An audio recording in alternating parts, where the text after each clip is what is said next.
48 hours. All right. Okay. All right. So. I don't like it. It's like somebody put boiled noodles for about 7 hours in a row. All right. Okay. Okay. So, the equation. What makes an equation different than an expression? Equal sign. Equal sign. It's got an equality symbol of some type. Equality symbol of some type.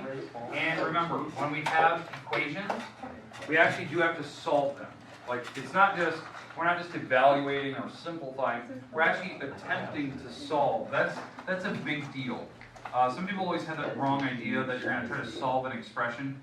You actually evaluate an expression. We solve equations for some type of variable. Now, most people know the basic rules. Let me just give you an easy problem here.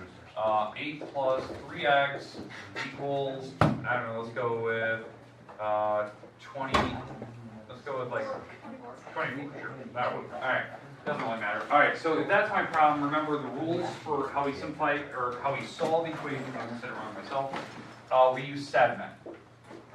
This little acronym that we use to actually solve, you add and subtract first to get the variables next to each other. So that means you can move things across the equality symbol. But we add and subtract. Then you try to do any division and multiplying next. And then we try to do exponents and parentheses after that. That's kind of the order that we go in, unless it's just not possible. Like maybe there's something we have to get rid of first because maybe there's a parenthesis. What I'm talking about is like if they did something like this, or this is over 2, well now we have to get rid of the 2 first because this is actually technically a parenthesis. Even though they might not have it written here, they may just have that written. You do have to get rid of the 2 because we're actually have to multiply before you can deal with the parenthesis, which is on the top. So kind of keep that in mind. But on this, you'd subtract 8 across, which is, what is that, 16? What is that? I don't know. 16, and then divide by 3. I can't add 16 divided by 3. Okay, which is just over the number 5. 5.3 repeating, something like that. Okay. All right, questions, comments about how we solve equations right now anyway, just these ones. 2 variable, remember you just move the variables around, we solve for that. You just try to combine variables, so let me give you an example here. So we have a single variable problem, here's a 2 variable problem with, it's just multiple x's. 2x plus 9 equals, let's go 1x plus 20. Okay, bless you for this season. All right, we still have to add and subtract. It's still SADMAT. You're going to just add and subtract the 1x across, add and subtract the 9 across. So this is what we're looking at. This is my visual way of how I do it. So this turns out to be 11. 2x minus 1x, well that's 1x, and I don't technically need a 1. So that's just x equals 11. And then you can plug back and you can solve. Okay, these are all easy. There's no problems there.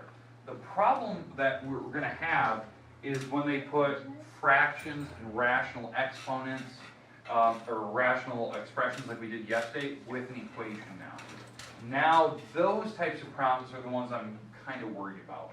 Something to the effect of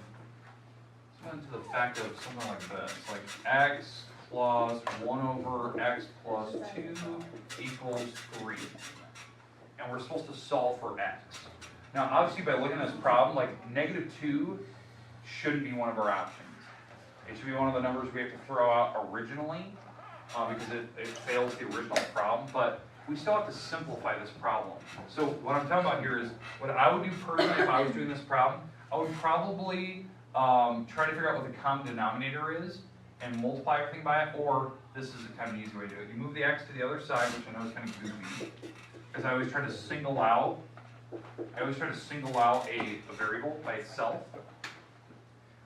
So like if there's a fraction, I'm going to get that alone.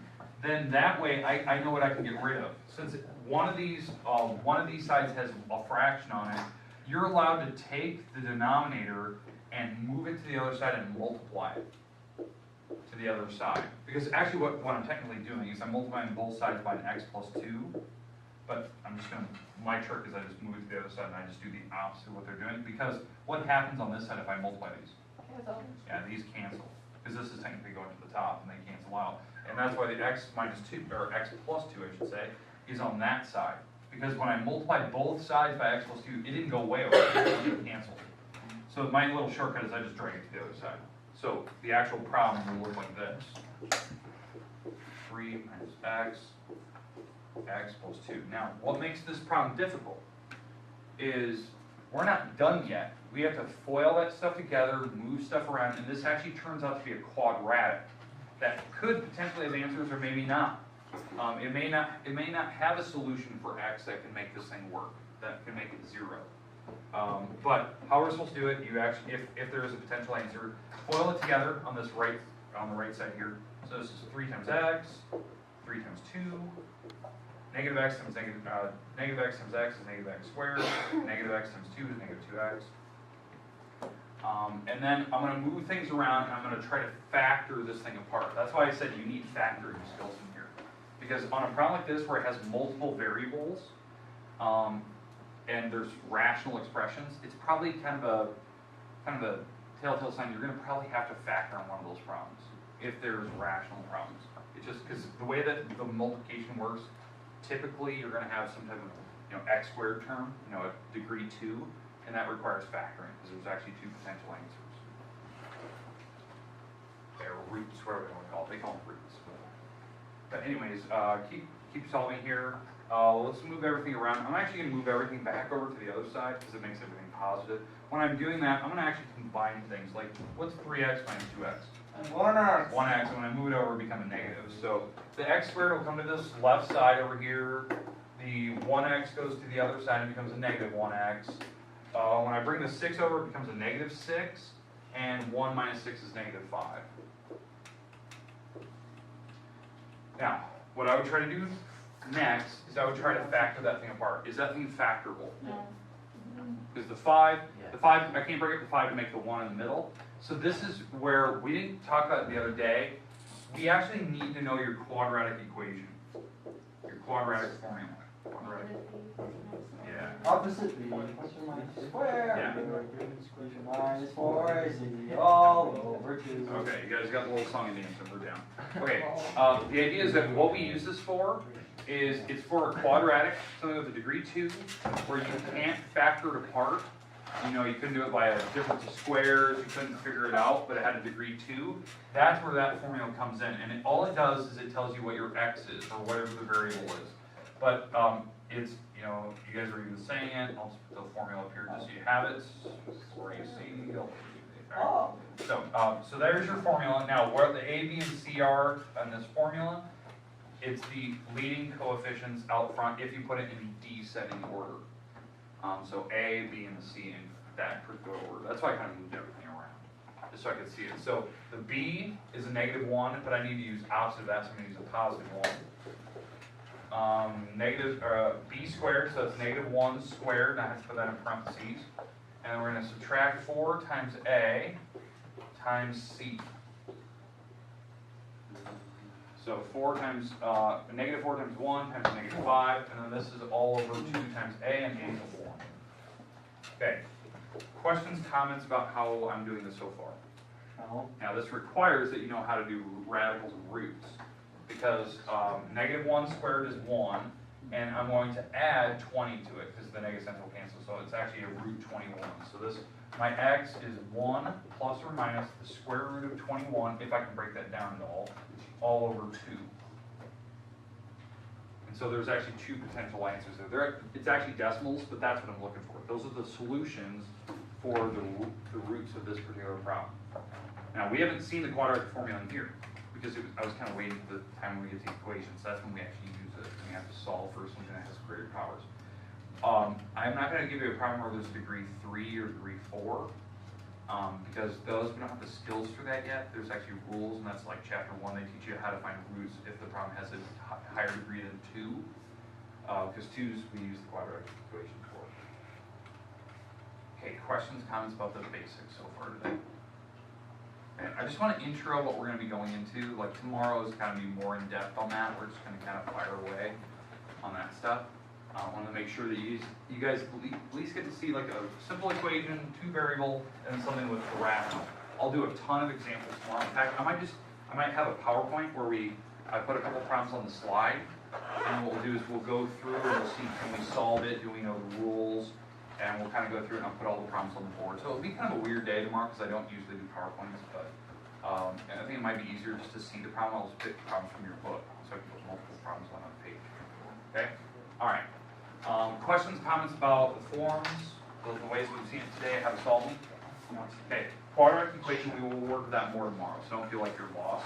I'll cover that tomorrow again. You need your Chromebook, so I would like you to open up your Chromebook. I know it's weird today. Hey Justin, where do you have any of the past wax? Do you think it was? Hey, we should have ended it. Oh boy, that'd be awkward. That would be really awkward.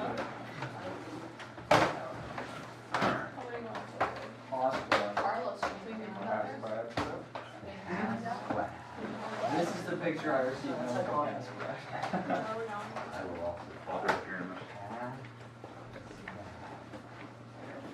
No, it's this one. It's kind of a fun quiz. I want to see where we're sitting. Can we do it? And my test, by the way, or not this one. You have paper, pencil. Okay. This is just, I think this is the easiest way to do it so everyone gets random questions. And you didn't have to do any weird logins or whatnot.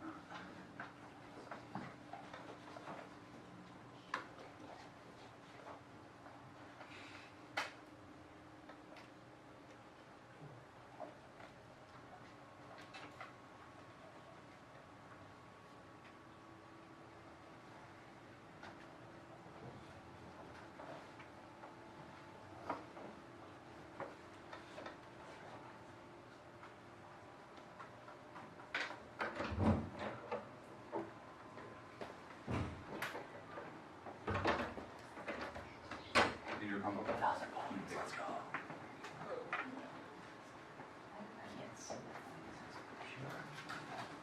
Okay, so here's what they're going to join. Oh, no. I got that.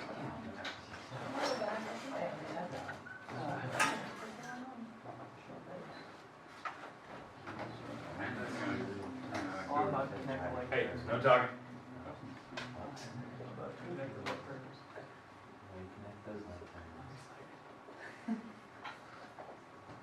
That's where we're going to go. And the code you're going to type in is this.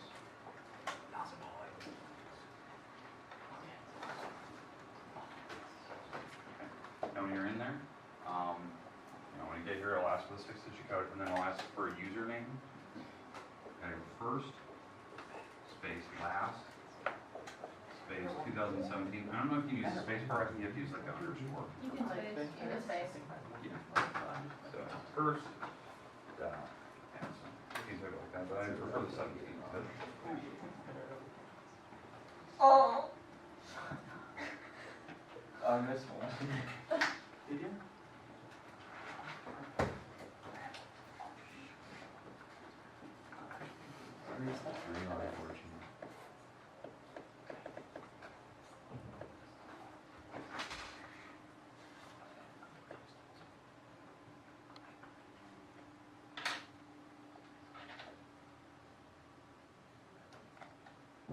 It's only 10 questions. Do it on paper.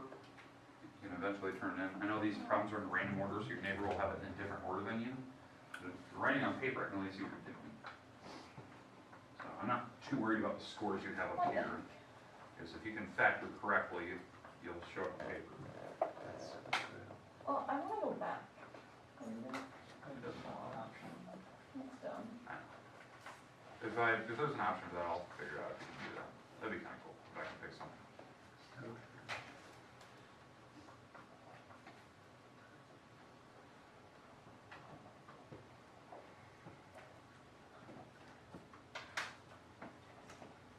Just thought this was the cleanest, kind of fun way to take a quiz. Mock quiz, I should say. It's not really a true quiz. This should just be. So if I ever have another question, excuse me. I'll say I'm.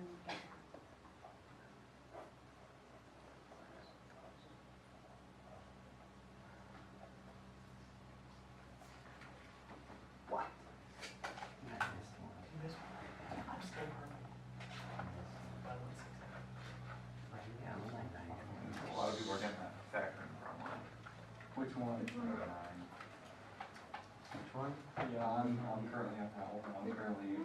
the root anymore? I'll be working on I did it, but I think I clicked on the wrong thing. I think I did that as well. it. To factor completely makes a big difference. Oh, So true. I did not do that. I didn't do that, that's what I did. I'll do it.